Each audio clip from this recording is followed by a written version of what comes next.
Hey everyone, and welcome back to another video.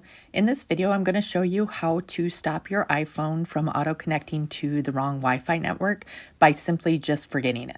This is going to be short and sweet and simple, and there aren't a ton of steps, and I'm going to walk you through it on my screen so you can follow along.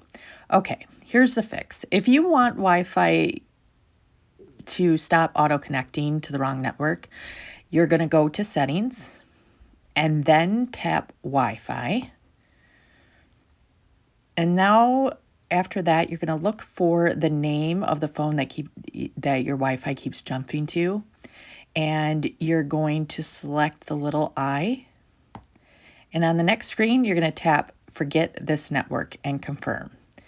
But a quick tip, before you do this, you will need the password to join that network again later. So only forget it if you are sure you don't want it auto-connecting anymore, or if you know you can get the password again. And that's honestly the best and easiest way that I know how to fix it. If you guys know a better or easier way to do this, let me know in the comments below. I'm always up for shortcuts. Thanks so much for watching.